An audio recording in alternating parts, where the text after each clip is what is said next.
नमस्कार सभी को। मेरे चैनल में आप सभी का हार्दिक स्वागत है। आज मैं उपस्थित हूँ मुंशी प्रेमचंद द्वारा लिखित उपन्यास गबन का अगला भाग लेकर। जालपा पान बनाने लगी। रतन उसके मुंह की ओर अपेक्षा के भाव से ताकती रही, मानो कुछ कहना चाहती हो और संकोच बन नहीं कह सकती।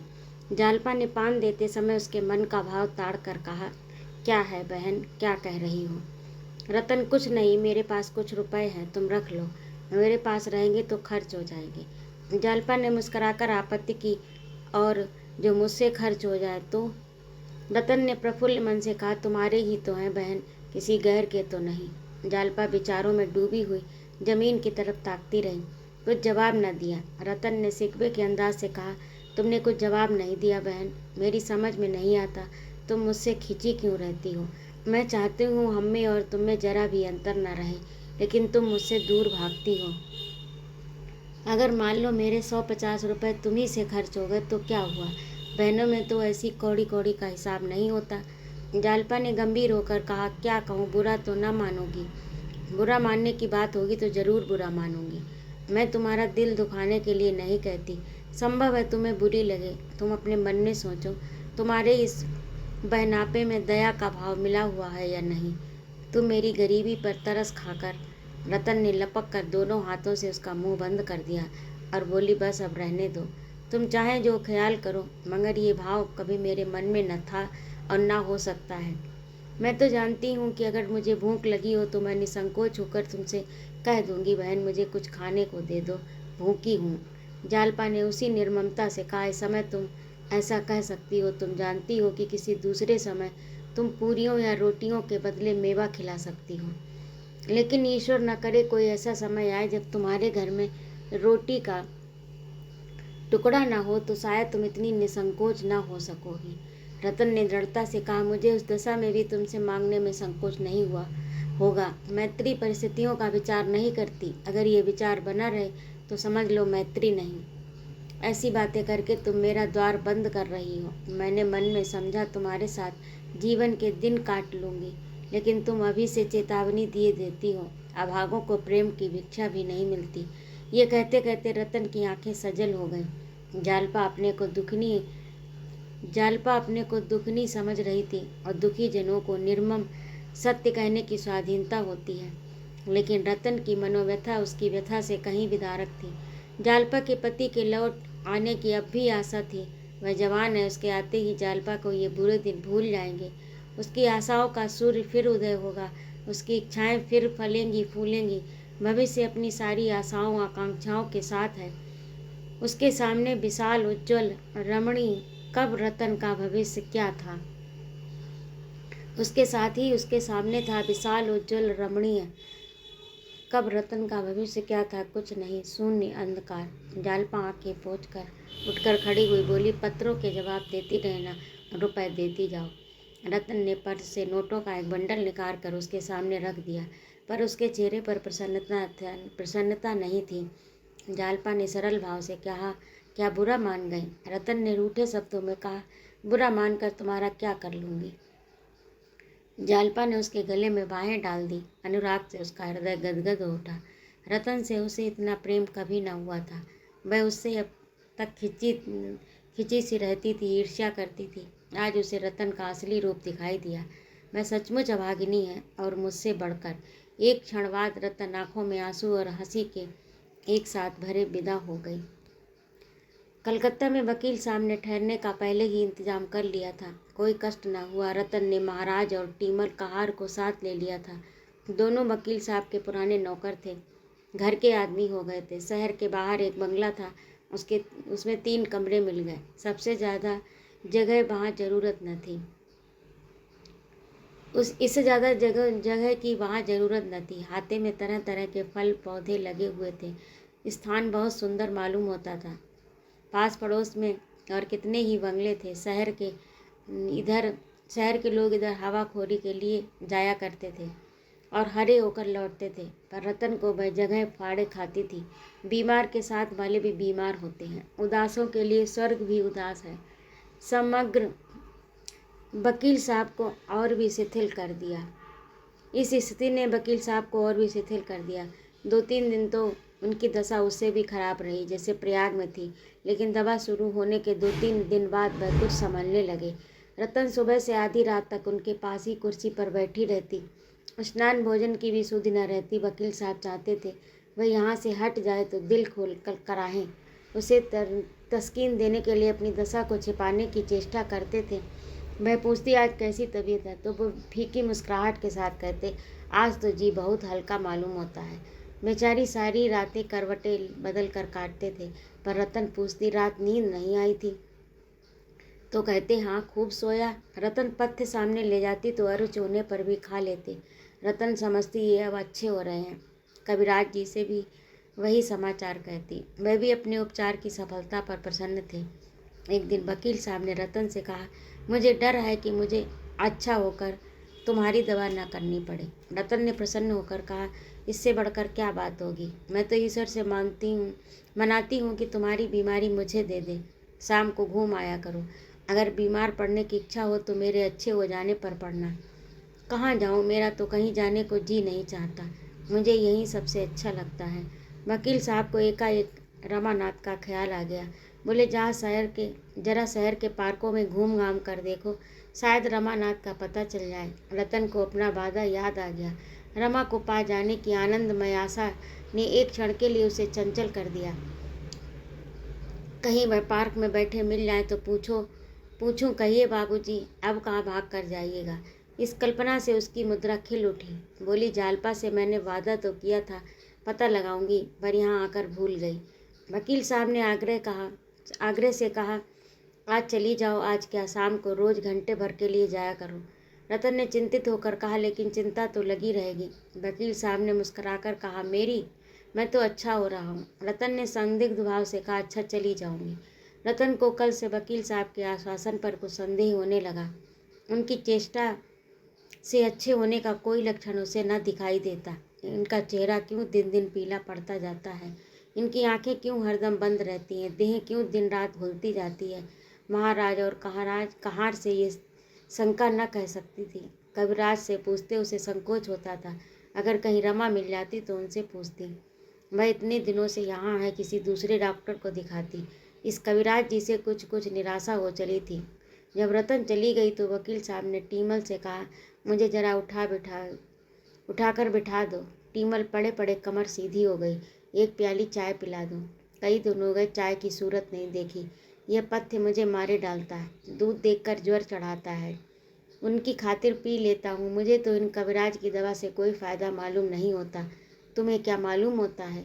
टीमल ने वकील साहब को तकिए के सहारे बैठाकर कहा बाबूजी सो देख ले, ये तो मैं पहले से ही कहने वाला था। बहू जी के डर के मारे नहीं कहता था। वकील साहब ने कई मिनट चुप रहने के बाद कहा मैं मौत से डरता नहीं टीमल, बिल्कुल नहीं। मुझे स्वर्ग और नरक पर बिल्कुल विश्वास नहीं। अगर संस्कारों के अनुसार आदमी को जन्म लेना पड़ता है तो मुझे विश्वास है मेरा जन्म किसी अच्छे घर में होगा। फिर भी मरने को जी नहीं चाहता। सोचता हूँ मर गया तो क्या होगा। टीमल ने कहा बाबूजी सो देख लें, आप ऐसी बातें न करें। भगवान चाहेंगे आप अच्छे हो जाएंगे। किसी दूसरे डॉक्टर को बुलाऊं? आप लोग तो अंग्रेजी पढ़े हैं, सो देख लें। कुछ मानते ही नहीं।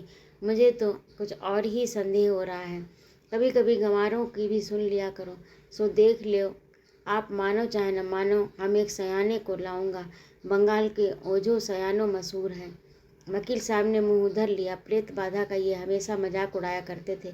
कई ओझों को पीट चुके थे। उनका ख्याल था यह प्रवंचना है, ढोंग है, लेकिन इस वक्त उनमें इतनी शक्ति न थी कि टीमल के इस प्रस्ताव का विरोध करते। मुंह उधर लिया। महाराज ने चाय लाकर कहा सरकार चाय लाया हूँ। वकील साहब ने चाय के प्याले को क्षुधित नज़रों से देख कर कहा ले जाओ, अब न पीऊँगा। तुम्हें मालूम होगा जो दुखी होगी। अब न पीऊँगा, तुम्हें मालूम होगा तो दुखी होगी। उन्हें मालूम होगा तो दुखी होंगी। क्यों महाराज, जब से मैं आया हूँ मेरा चेहरा कुछ हरा हुआ?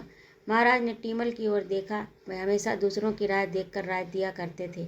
खुद सोचने की उनमें शक्ति नहीं थी। अगर टीमल ने कहा आप अच्छे हो रहे हैं तो वह भी इसका समर्थन करेंगे। टीमल ने इसके विरुद्ध कहा तो वह भी इसके विरुद्ध ही कहेंगे। टीमल ने उनकी असमंजस को भांप कर कहा हरा क्यों नहीं हुआ? हाँ, जितना होना चाहिए उतना नहीं हुआ। महाराज बोले हाँ, कुछ हरा जरूर हुआ है, मुद्दा बहुत कम है। वकील साहब ने कुछ जवाब नहीं दिया। 2-4 वाक्य बोलने के बाद शिथिल हो जाते थे। 10-5 मिनट शांत अचेत पड़े रहते। कदाचित उन्हें अपनी दशा का यथार्थ ज्ञान हो चुका था। उनके मुख पर, बुद्धि पर, मस्तिष्क पर मृत्यु की छाया पड़ने लगी थी। अगर कुछ आशा थी तो इतनी कि शायद मन की दुर्बलता से उन्हें अपनी दशा इतनी हीन मालूम होती तो उनका दम अब पहले से ज़्यादा फलने लगा था। कभी कभी तो ऊपर की सांस ऊपर ही रह जाती। जान पड़ता था बस अब प्राण निकला। भीषण प्राण वेदना होने लगती। कौन जाने कब यही अवरोध एक क्षण और बढ़कर जीवन का अंत कर दे। सामने उद्यान में चांदनी कोहरे की चादर ओढ़े जमीन पर पड़ी सिसक रही थी। फल और पौधे मलिन मुख सिर झुकाए आशा और भय से विकल होकर मानो उसके वक्ष पर हाथ रखते थे, उसकी शीतल देह को स्पर्श करते थे, आंसू की 2 बूंदें गिराकर उसी भांति देखने लगते थे। सहसा वकील साहब ने आंखें खोली। आंखों के दोनों कोने में आंसू की बूंदें मचल रही थी। क्षीण स्वर में बोले, टीमल, क्या सिद्धू आए थे? फिर इस प्रश्न पर आप ही लज्जित हो मुस्कुराते हो बोले, मुझे ऐसा मालूम हुआ कि जैसे सिद्धू आए हों। फिर गहरी सांस लेकर चुप हो गए और आंखें बंद कर लीं। सिद्धू उस बेटे का नाम था जो जवान होकर मर गया था। इस समय वकील साहब को बराबर उसी की याद आ रही थी। कभी उसका बालपन सामने आता, कभी उसका मरना आगे दिखाई देने लगता। कितने स्पष्ट और कितने सजीव चित्र थे।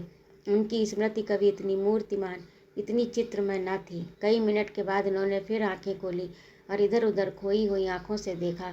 उन्हें अभी ऐसा जान पड़ा कि मेरी माता आकर पूछ रही हैं, बेटा तुम्हारा जी कैसा है? सहसा उन्होंने टीमल से कहा, यहाँ आओ, किसी वकील को बुला लाओ, जल्दी जाओ, नहीं वह घूम कर आती होगी। इतने में मोटर का हॉर्न सुनाई दिया। एक पल में रतन आ पहुंची।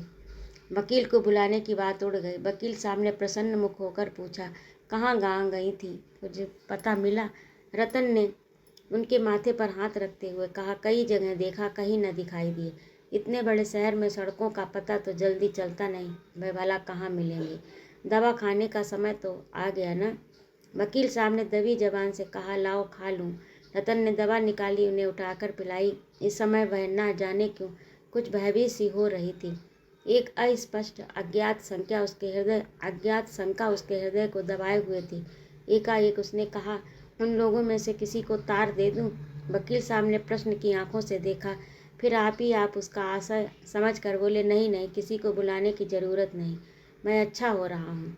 फिर एक क्षण के बाद सावधान होने की चेष्टा करके बोले, मैं चाहता हूँ कि अपनी वसीयत लिखवा दूँ।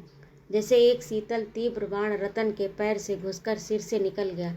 मानो उसकी देह के सारे बंधन खुल गए, सारे अवयव बिखर गए, उसके मस्तिष्क के सारे परमाणु हवा में उड़ गए। मानो नीचे से धरती निकल गई, ऊपर से आकाश। अब वह निराधार, निस्पंद, निर्जीव खड़ी है। अवरुद्ध, अश्रुकंपित कंठ से बोली, घर से किसी को बुलाऊं? यहाँ किससे सलाह ली जाए? कोई भी तो अपना नहीं है। अपनों के लिए समय रतन अधीर हो रही थी। कोई भी तो अपना होता जिस पर वह विश्वास करती, जिससे सलाह ले सकती। घर के लोग आ जाते तो दौड़ धूप करके किसी तरह डॉक्टर को बुलाते। वह अकेली क्या करे? आखिर भाई बंद और किस काम आएंगे? संकट में ही काम में आते हैं। फिर ये क्यों कहते कि किसी को मत बुलाओ? वसीयत की बात फिर उसे याद आई। वह विचार क्यों इनके मन में आया? वैद्य जी ने कुछ कहा तो नहीं? क्या होने वाला है भगवान? ये शब्द अपने सारे संसर्गों के साथ हृदय को विदीर्ण करने लगे। चिल्ला चिल्ला कर रोने के लिए उसका मन विकल हो उठा। अपनी माता याद आई। उसके आंचल में मुँह छिपाकर रोने की आकांक्षा उसके मन में उत्पन्न हुई। उस स्नेहमय अंचल में रोककर उसकी बाल आत्मा को कितना संतोष होता था। कितनी जल्द उसकी सारी मनोव्यथा शांत हो जाती थी। ये आधार भी अब नहीं है। महाराज ने आकर कहा, सरकार, भोजन तैयार है, थाली परसूं? रतन ने उसकी ओर कठोर नज़रों से देखा। वह बिना जवाब की अपेक्षा किए चुपके से चला गया। मगर एक ही क्षण में रतन को महाराज पर दया आ गई। उसने कौन सी बुराई की जो भोजन के लिए पूछने आया? भोजन भी ऐसी चीज़ है जिसे कोई छोड़ सके। वह रसोई में जाकर महाराज से बोली, तुम लोग खा लो, महाराज मुझे आज भूख नहीं लगी है। महाराज ने आग्रह किया, 2 ही फुलके खा लीजिए सरकार। रतन ठिठक गई। महाराज के आग्रह में इतनी सहृदयता, इतनी संवेदना भरी हुई थी कि रतन को एक प्रकार की सांत्वना का अनुभव हुआ। यहाँ कोई अपना नहीं है, सोचने में उसे अपनी भूल प्रतीत हुई।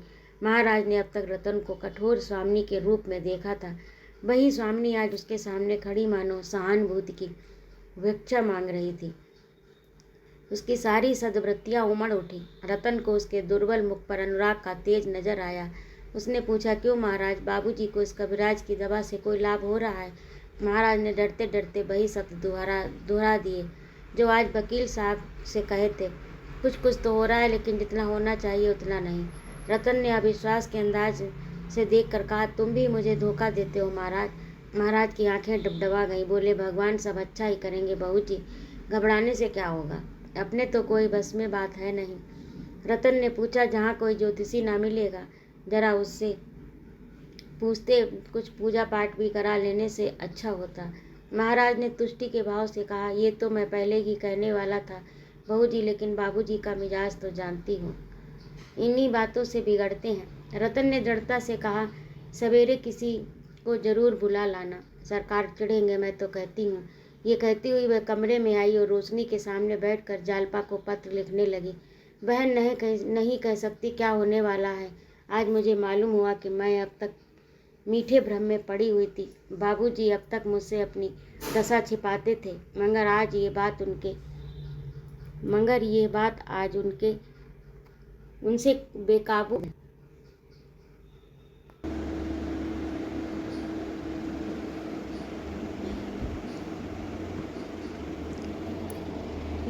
बहन नहीं कह सकती कि क्या होने वाला है। आज मुझे मालूम हुआ कि मैं अब तक मीठे भ्रम में पड़ी हुई थी। बाबूजी अब तक मुझसे अपनी दशा छिपाते थे, मगर आज ये बात उनके काबू से बाहर हो गई। तुमसे क्या कहूँ, आज वे वसीयत लिखने की चर्चा कर रहे थे। मैंने ही टाला, दिल घबरा रहा है बहन। चाहती हूँ थोड़ी सी संख्या खाकर सो रहूँ। विधाता को संसार दयालु कृपाल दीनबंधु और न जाने कौन कौन सी उपाधियाँ देता है संसार। मैं कहती हूँ उससे निर्दयी निर्मम निष्ठुर कोई शत्रु भी नहीं हो सकता। पूर्व जन्म का संस्कार केवल मन को समझाने की चीज़ है। जिस दंड का हेतु भी हमें न मालूम हो, उस दंड का मूल्य ही क्या। वह तो जबरदस्ती की लाठी है जो आघात करने के लिए कोई कारण गढ़ लेती है। इस अंधेरे निर्जन कांटों से भरे हुए जीवन मार्ग में मुझे केवल एक टिमटिमाता हुआ दीपक मिला था। मैं उसे अंचल में छिपाए विधि को धन्यवाद देती हुई गाती चली जाती थी, पर वह दीपक भी मुझसे छीना जा रहा है। इस अंधकार में मैं कहाँ जाऊंगी? कौन मेरा रोना सुनेगा? कौन मेरी बाँह पकड़ेगा? बहन, मुझे क्षमा करना, मुझे बाबूजी का पता लगाने का अवकाश नहीं मिला। आज कई पार्कों में चक्कर लगा आई, पर कहीं पता नहीं चला। कुछ अवसर मिला तो फिर जाऊंगी। माताजी को मेरा प्रणाम कहना। पत्र लिखकर रतन बरामदे में आई। शीतल समीर के झोंके आ रहे थे। प्रकृति मानो रोग सैया पर पड़ी सिसक रही थी। उसी वक्त वकील साहब की सांस वेग से चलने लगी। रात के 3 बज चुके थे। रतन आधी रात के बाद आराम कुर्सी पर लेटे ही लेटे झपकियाँ ले रही थी। सहसा वकील साहब के गले का खर्राटा सुनकर चौंक पड़ी। उल्टी सांसें चल रही थी। वह उनके सिरहाने चारपाई पर बैठ गई और उनका सिर उठाकर अपनी जांघ पर रख लिया। अभी न जाने कितनी रात बाकी है। मेज पर रखी हुई छोटी घड़ी की ओर देखा। अभी 3 बजे थे। सवेरा होने में 4 घंटे की देरी थी। कविराज कहीं 9 बजे आवेंगे, ये सोचकर वह हताश हो गई। अभागिन रात क्या अपना काला मुँह लेकर विदा न होगी? मालूम होता है युग हो गया। कई मिनट के बाद वकील साहब की सांस रुकी। सारी देह पसीने में तर थी। हाथ से रतन को हट जाने का इशारा किया और तकिए पर सिर रखकर फिर आंखें बंद कर लीं। एकाएक उन्होंने क्षीण स्वर में कहा, रतन, अब विदाई का समय आ गया। मेरे अपरा के उन्होंने दोनों हाथ जोड़ लिए। उसकी ओर दीन याचना की आंखों से देखा। कुछ कहना चाहते थे पर मुँह से आवाज़ न निकली। रतन ने चीख कर कहा, टीमल महाराज, क्या दोनों मर गए? महाराज ने आकर कहा, मैं सोया थोड़ा ही था बहू जी। क्या है बाबूजी? रतन ने डांट कर कहा, बको मत, कविराज को बुला लाओ, कहना अभी चलिए। महाराज ने तुरंत अपना पुराना ओवरकोट पहना, सोटा उठाया, चल दिया। रतन उठकर स्टोव जलाने लगी। कि शायद सेक से कुछ फ़ायदा हो। उसकी सारी घबराहट, सारी दुर्बलता, सारा शोक मानो लुप्त हो गया। उसकी जगह एक प्रबल आत्मनिर्भरता का उदय हुआ। कठोर कर्तव्य ने उसके सारे अस्तित्व को सचेत कर दिया। स्टोव जलाकर उसने रुई के गाले से छाती को सेकना शुरू किया। कोई 15 मिनट तक ताबड़तोड़ सेकने के बाद वकील साहब की सांस कुछ थमी, आवाज़ काबू में हुई। रतन के दोनों हाथ अपने गालों पर रखकर बोले, तुम्हें बड़ी तकलीफ़ हो रही है मुन्नी। क्या जानता था इतनी जल्दी ये समय आ जाएगा। मैंने तुम्हारे साथ बड़ा अन्याय किया प्रिय। वो कितना बड़ा अन्याय। मन की सारी लालसा मन में रह गई। मैंने तुम्हारे जीवन का सर्वनाश कर दिया। क्षमा करना। यही अंतिम शब्द थे जो उनके मुख से निकले। यही जीवन का अंतिम सूत्र था। यही मोह का अंतिम बंधन था। रतन ने द्वार की ओर देखा। अभी तक महाराज का पता न था।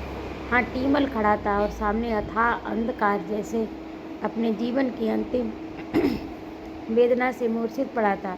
रतन ने कहा, टीमल जरा पानी गर्म करोगे? टीमल ने वही खड़े खड़े कहा, पानी गर्म करके क्या करोगी? बहू जी, गोदान करा दो।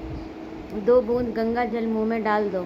रतन ने पति की छाती पर हाथ रखा। छाती गर्म थी। उसने फिर द्वार की ओर देखा। महाराज ना दिखाई दिए। वह अब भी सोच रही थी, कविराज आ जाते तो शायद उनकी हालत संभल जाती। पछता रही थी, नहीं यहाँ क्यों लाई। कदाचित रास्ते की तकलीफ और जलवायु ने बीमारी को असाध्य कर दिया। ये भी पछतावा हो रहा था कि मैं संध्या समय क्यों घूमने चली गई। शायद उतनी देर में ठंड लग गई। जीवन एक दीर्घ पश्चाताप के सिवा और क्या है। पछतावे की 1-2 बात थी। इस 8 साल के जीवन में मैंने पति को क्या आराम पहुंचाया। वह 12 बजे रात तक कानूनी पुस्तकें देखते रहते थे। मैं पड़ी सोती रहती थी। वह संध्या समय भी मुवक्किलों से मामले की बातें करते। मैं पार्क और सिनेमा की सैर करती, बाजारों में मटर गश्ती करती। मैंने इन्हें धनोपार्जन के एक यंत्र के सिवा और क्या समझा। ये कितना चाहते थे मैं इनके साथ बैठूं, इनसे बातें करूं, पर मैं भागती फिरती थी। मैंने कभी इनके हृदय के समीप जाने की चेष्टा नहीं करी। कभी प्रेम की दृष्टि से नहीं देखा। अपने घर में दीपक न जलाकर दूसरों के उजाले घर का आनंद उठाती फिरी। मनोरंजन के सिवा और कुछ सूझता ही न था। विलास, मनोरंजन, यही मेरे जीवन के 2 लक्ष्य थे। अपने जले हुए दिल को इस तरह शांत करके मैं संतुष्ट थी। खीर और मलाई की थाली क्यों न मुझे मिली। इस क्षोभ से मैंने अपनी रोटियों को लात मार दी।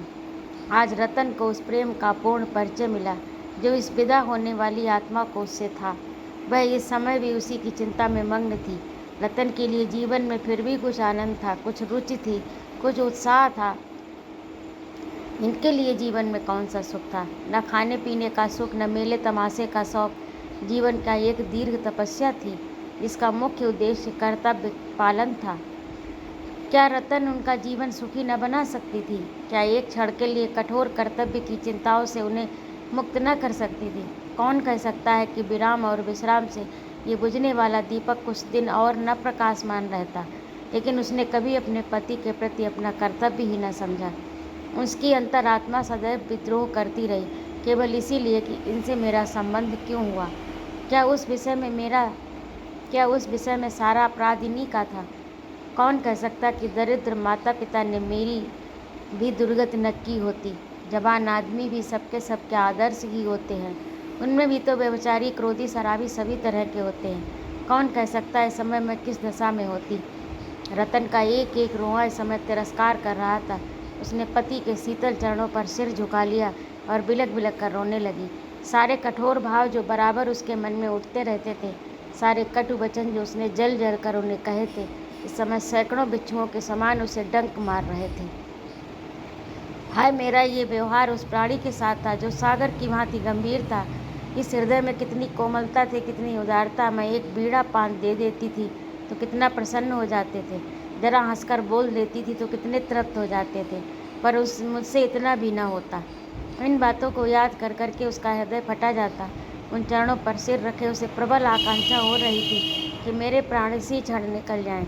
उन चरणों को मस्तक से स्पर्श करके उसके हृदय में कितना अनुराग उमड़ा आता था, मानो एक युग की संचित निधि को वह आज ही इसी क्षण लुटा देगी। मृत्यु की दिव्य ज्योति के सम्मुख उसके अंदर का सारा मालिन्य, सारी दुर्भावना, सारा विकोह मिट गया। वकील साहब की आंखें खुली हुई थी पर मुख पर किसी भाव का चिन्ह न था। रतन की विह्वलता थी, अब उनकी बुझती हुई चेतना को प्रदीप न कर सकती थी। हर्ष और शोक के बंधन से वह मुक्त हो गए थे। कोई रोए तो गम नहीं, हंसे तो खुशी नहीं।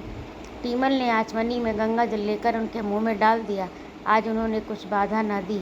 वह जो पाखंडों और रूढ़ियों का शत्रु था, इस समय शांत हो गया। इसलिए नहीं कि उसमें धार्मिक विश्वास का उदय हो गया, बल्कि इसलिए कि उसमें अब कोई इच्छा नहीं बाकी थी। इतनी ही उदासीनता से वह विष का घूंट पी जाता। मानव जीवन की सबसे महान घटना इतनी शांति के साथ घटित हो जाती है। वह विश्व का एक महान अंग, वह महत्वाकांक्षाओं का प्रचंड सागर, वह उद्योग का अनंत भंडार, वह प्रेम और द्वेष, सुख और दुख का लीला क्षेत्र, वह बुद्धि और बल की रंगभूमि न जाने कब और कहाँ लीन हो जाती है, किसी को खबर नहीं होती। एक हिचकी भी नहीं, एक उच्छ्वास भी नहीं, एक आह भी नहीं निकलती। सागर की हिलोरों का कहाँ अंत होता है, कौन बता सकता है? ध्वनि कहाँ वायुमग्न हो जाती है, कौन जानता है? मानवीय जीवन उस हिलोर के सिवा, उस ध्वनि के सिवा और क्या है? उसका अवसान भी उतना ही शांत, उतना ही अदृश्य हो तो क्या आश्चर्य है। भूतों के भक्त पूछते हैं, क्या वस्तु निकल गई? कोई विज्ञान का उपासक कहता है, एक क्षीण ज्योति निकल जाती है। कपोल विज्ञान के पुजारी कहते हैं, आँखों से प्राण निकले, मुंह से निकले, ब्रह्मांड से निकले। कोई उनसे पूछे, हिलोर लय होते समय क्या चमक उठती है? ध्वनि और लीन होते समय क्या मूर्तिमान हो जाती है? यह उस अनंत यात्रा का एक विश्राम मात्र है, जहाँ यात्रा का अंत नहीं, नया उत्थान होता है। कितना महान परिवर्तन! वह जो मच्छर के डंक को न सहन कर सकता था, अब उसे चाहे मिट्टी में दबा दो, चाहे अग्नि चिता पर रख दो, उसके माथे पर बल न पड़ेगा। टीमल ने वकील साहब के मुख की ओर देखकर कहा, बहू जी आइए, खाट से उतार दें। मालिक चले गए। ये कहकर वह भूमि पर बैठ गया, दोनों आंखों पर हाथ रखकर फूट फूट कर रोने लगा। आज 30 वर्ष का साथ छूट गया। जिसने कभी आधी बात नहीं कही, कभी तू करके नहीं पुकारा, वह मालिक अब उसे छोड़े चला जा रहा था। रतन अभी तक कविराज की बाट जोह रही थी। टीमल के मुख से शब्द सुनकर उसे धक्का लगा। उसने उठकर पति की छाती पर हाथ रखा। 60 वर्ष तक अविश्राम गति से चलने के बाद वह अब विश्राम कर रही थी। फिर उसे माथे पर हाथ रखने की हिम्मत न पड़ी। उस देह को स्पर्श करते हुए, उस मरे हुए मुख की ओर ताकते हुए ऐसा विराग हो रहा था जो ग्लानि से मिलता था। अभी जिन चरणों पर सिर रखकर रोई थी, उसे छूते हुए उसकी उंगलियां कटी जाती थी। जीवन तो कितना कोमल है, उसकी उंगलियां कटी जाती थी। जीवन सा इतना कोमल है, उसने कभी नहीं समझा। मौत का ख्याल कभी उसके मन में न आया था। उस मौत ने आंखों के सामने उसे लूट लिया। एक क्षण के बाद टीमल ने कहा, बहू जी अब क्या देखती हो, खाट के नीचे उतार दो, जो होना था हो गया। उसने पैर पकड़ा, रतन ने सिर पकड़ा और दोनों ने सबको नीचे लिटा दिया। वहीं ज़मीन पर बैठकर रतन रोने लगी। इसलिए नहीं कि संसार में उसके लिए कोई अवलंब न था, बल्कि इसलिए कि वह उसके साथ अपने कर्तव्य को पूरा न कर सकी। उसी वक्त मोटर की आवाज़ आई। कविराज ने पदार्पण किया। कदाचित अब भी रतन के हृदय में कहीं आशा की कोई बुझती हुई चिनकारी पड़ी हुई थी। उसने तुरंत आंखें पोंछ डाली, सिर का अंचल संभाल लिया, उल्ले हुए केस समेट लिए और खड़ी होकर द्वार की ओर देखने लगी। प्रभात ने आकाश को अपनी सुनहली किरणों से रंजित कर दिया था। क्या इस आत्मा के नव जीवन का यही प्रभात था? तो ये था आज का भाग। आपको कैसा लगा कमेंट करके अवश्य बताइए।